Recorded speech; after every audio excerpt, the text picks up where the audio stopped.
Hey everyone, PianoManChuck here, back again with the Casio CGP-700 digital piano. This is actually the compact grand piano. That's what the CGP stands for, Compact Grand Piano 700.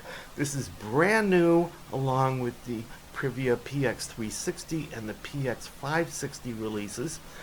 And what all three of those have in common is they have a brand new touchscreen. And this is so awesome. I thought I'd just get a video out to do the touchscreen because that's one of the first things that's on everybody's mind. What is that touchscreen like? So without going into details, I just want to go through an overview of what that touchscreen is like. So let's start out with actually turning the unit on, and you'll see that it comes up with this movement and it says Casio, and then you see the main menu come on.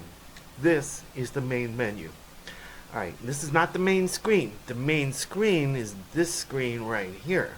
But the main menu is this. So let's go through what the main menu has. And looking at this, you see 8 icons on there. And it's not much different than looking at your cell phone. You're going to see a bunch of icons, and if you touch one of them, you go into whatever that icon takes you into. And just like a cell phone, I can go on to the next screen, which you'll see there has 4 icons on that. They'll probably fill that up with more stuff as they update the OS. But in the meanwhile, let's go back to the original menu. And these 8 icons are labeled tone, rhythm, balance, effect, midi recorder, audio recorder, music preset, and system setting. Now, we're not going to go through each and every one in detail, but we are going to go through them so that you get an idea of what it's like to use a touchscreen on one of these. It is so awesome. Trust me, you're going to love this. Alright, so starting out with the tone menu, and let me just clarify, again, I've done it in previous videos, but in case this is the first one, the different sounds that a keyboard has are called different things depending on the manufacturer. Casio likes to call these different sounds or instruments tones. So there's 550 different tones on this particular unit. Now if you're dealing with another manufacturer, they like to call them programs or patches or voices. It all means the same thing. So to be consistent with the terminology that Casio uses, it's tones. So if we go into the tone menu, we can see how the screen is divided up. Now over here it says upper 1 and upper 2, and it says grand piano concert and stereo string 1. And over here it says lower 1 and lower 2, which are set for acoustic bass 1 and synth strings 1. Now you see that we have octaves over here that it's labeled, so you can shift these things an octave up or 2 octaves up or down or whatever. Then we got over here auto harmonize, where it plays along with what you're playing. We got duet mode, which is cool for like student and teachers, where you divide this keyboard up into 2 equal halves of 44 keys each. So you got a student down here, teacher up here. They each have the same equal 44 keys, and it's ideal for learning and teaching. Split mode is so easy to use. We're going to get into that with other videos, but for now just know split mode is there. And then down here is basically a status of what's going on with your keyboard, like the tempo and what measure you're on, what beat you're on. Transpose, well, you have dedicated transpose buttons now over here.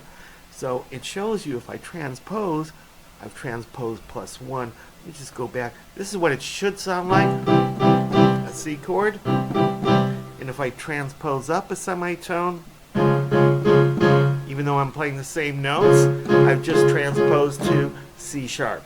So let's go back down. So it lets you know if you're in transpose mode. And then there's the split point, where you can split this keyboard into 2 different tones. Whatever you want on the bottom, whatever you want on the top. Usually the most common is probably a bass guitar on the bottom and a piano on the top. So if we go to split right here, If I hold this down, I can choose the split point. So right now I chose this C here, and it's showing you that it's the C3 that I've chosen. Okay? Now, let's get rid of that because we don't really want to do a split at this point. And registration, that's a whole other thing. That's where whatever you set up, you can save it so you don't have to do the same things over and over again. You just recall it. Alright, so that's basically this particular menu. And let's go into how these tones work. Right now you see that you've got a red thing over here which shows you a picture of a grand piano or an icon of a grand piano. And basically, now I pressed it, that turns it off. So I've got nothing because the sound is not turned on. And if I turn that on, what I've just turned on is the grand piano concert. Okay? And if I want a different kind of tone, I just hit that right here, and I go into this whole tone menu right here where you see what's in red right now, that's what's selected, and these things down here are the different kinds of tones I can select for that particular category. This category is piano, and I've got page 1 of 4. I've got 8 different tones displayed. I can go down to page 2 of 4, 3 of 4, 4 of 4, and basically I've got up to 32 different pianos to choose from. So, and let's say I want to go to a honky-tonk piano. See how easy that is? And let's say I want to go to a piano with a pad in it.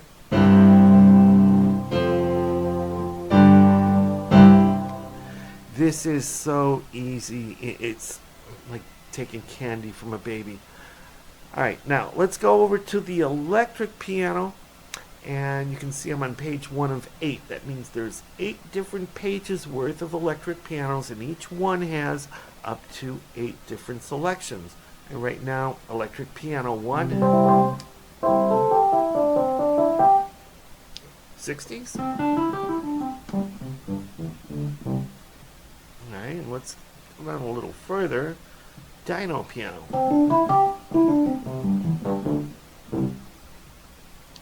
Phaser electric piano.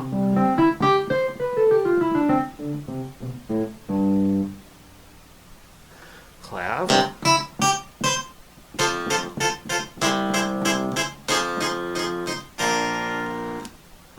Okay, vibraphone. Xylophone.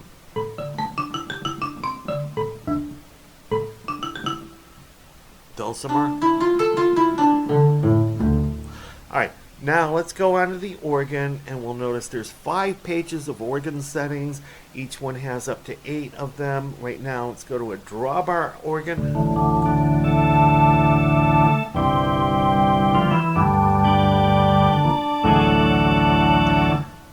Jazz organ. Percussion organ.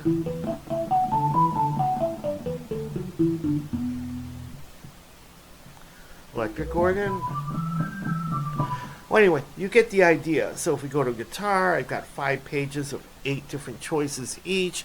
Here's a nylon guitar.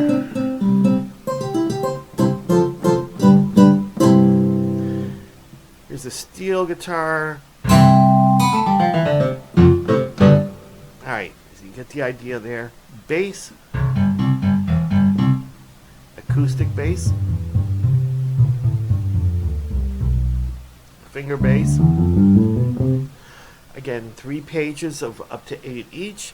Strings. And we got a lot of different strings here. We got 6 different pages. Let me just...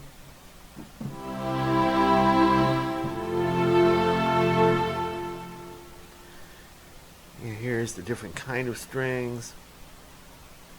Alright, so you get an idea. And there's more than this. So if I press this over here, I get to the next group of different tones, categories I can choose from. There's brass with 4 pages of what to choose from. There's reeds, there's synths, and since there's 11 different pages of what to choose from, each up to 8 selections per page, so up to 88 different kinds of synths built into here. There's ethnic, and there's general MIDI, the whole general MIDI sound set, and drums. Alright, so let's go back to piano, and we'll stick with the grand piano concert. Alright, so that's how you choose tones with this. Alright, and let's go back to the main menu. And the next selection is rhythm. This is not something that I typically use, but you can set up your rhythms here and your accompaniments and auto harmonize and so on and so forth. And this is not something that I use, so I'm not going to get into that into this video. So let's go back to the main menu. Balance is an interesting one. Balance is the overall volumes of everything that's in here. So you've got upper 1 volume, lower 1 volume, and I'm going to get into the upper and lowers in another video because that's beyond the scope of what I'm doing in this particular video.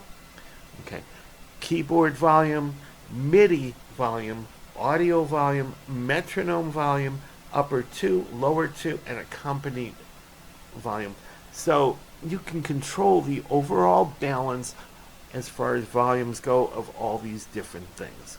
Let's go back here. Let's go to effects. And there's a whole bunch of different effects.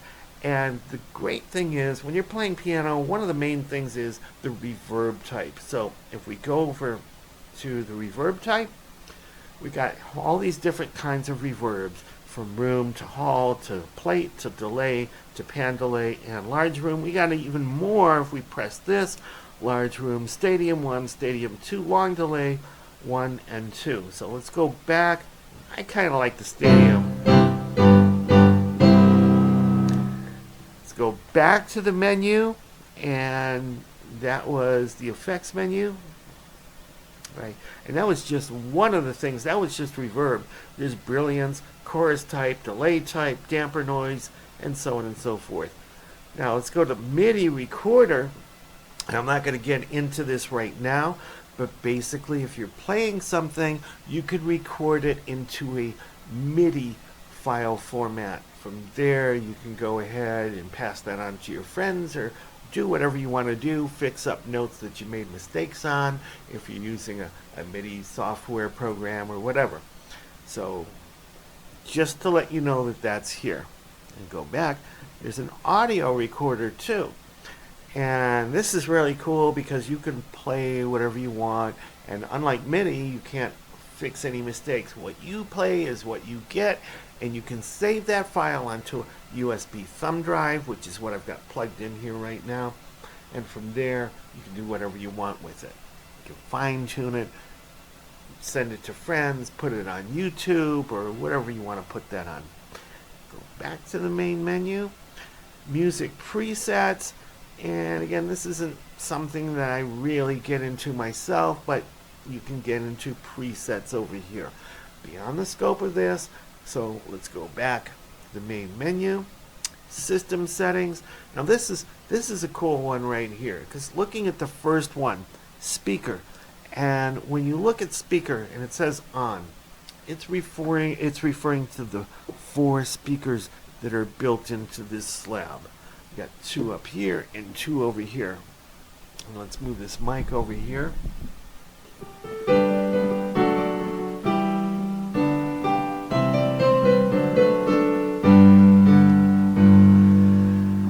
An external speaker refers to the 2 speakers that are built into this bar over here, and that's what gives it that whopping 40 watts of power.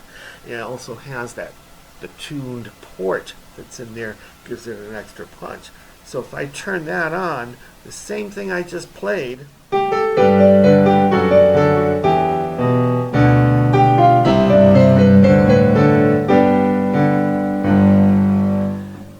turn that off. And if I turn off all the speakers all together, what you're hearing is basically what's being recorded from the line outputs.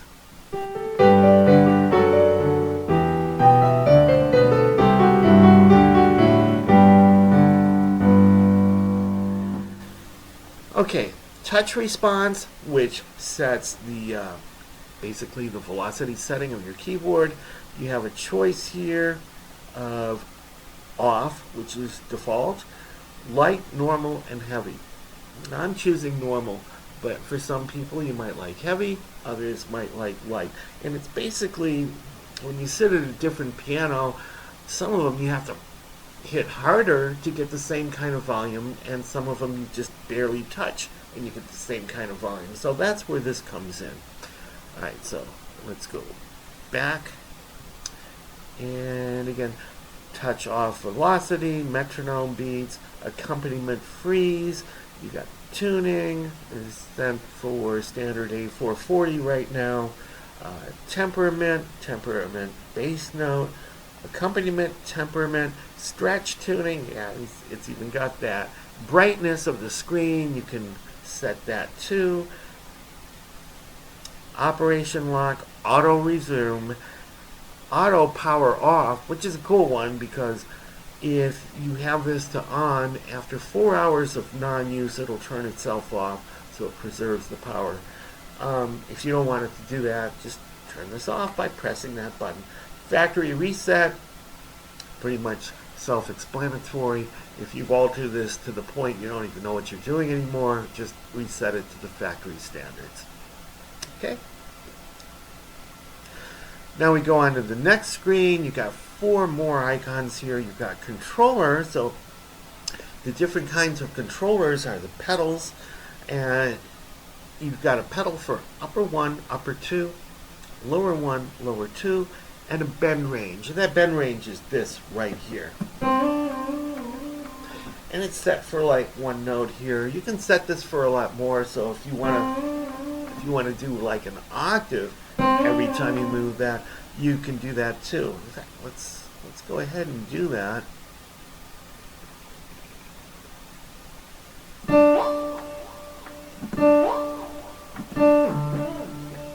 So that's a whole octave right there. Let's go back to the default. All right. So that's a cool thing right there too. Yeah, let's go back there. Mixer.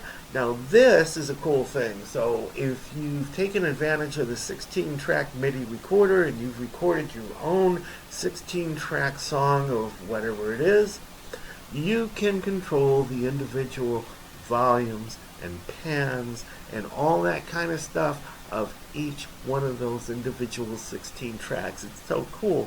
What you're seeing here is you're looking at the first 4 tracks, and actually there's 3 different menus, or 3 different layers of menus here. Right here is where you can control the tone, the volume, the pan. If we go down, you can control the chorus tune, fine tune, the bend range, and go down 1 more, reverb send, chorus send, delay send.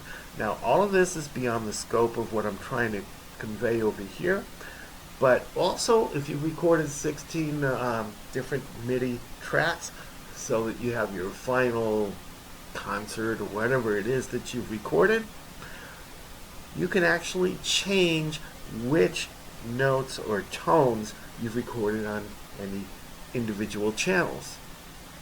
Okay, now let's go back. MIDI, well, you have all kinds of control for MIDI right here. What keyboard channel, the accompaniment out, the chord judge, high-res velocity out, local control on or off, MIDI input port, and so on and so forth.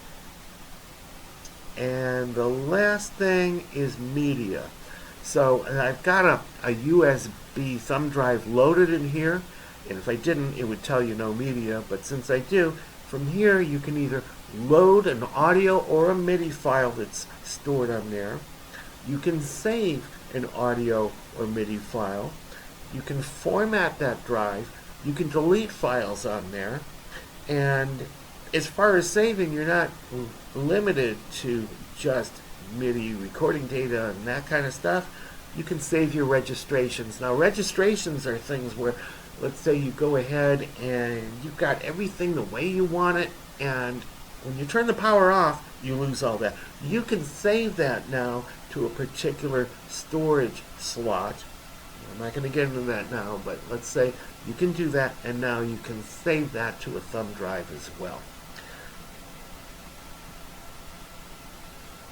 And we already went through the main menu, so that's pretty much it. That covers what this touchscreen is like for those of you that are curious. And oh, now one more thing that I wanted to show you. When you get into media and you want to save something, no matter what it is, registration. All right, so you pick an area, and rather than using that outdated method of choosing a letter at a time with up-down arrows, or even with this thumb controller wheel, you've got a QWERTY keyboard here right now. A QWERTY keyboard is so much easier. You just type what you want, and you've got editing capabilities. You've got uppercase, you can go back, you can skip over letters, and so on and so forth. It makes it a real pleasure to give this thing a file name as opposed to doing one letter at a time with a thumb wheel or with up and down arrows. So that's basically it, and I hope this has been informative to you. More videos to come, so keep tuned. PianoManChuck, peace out. Thanks for watching.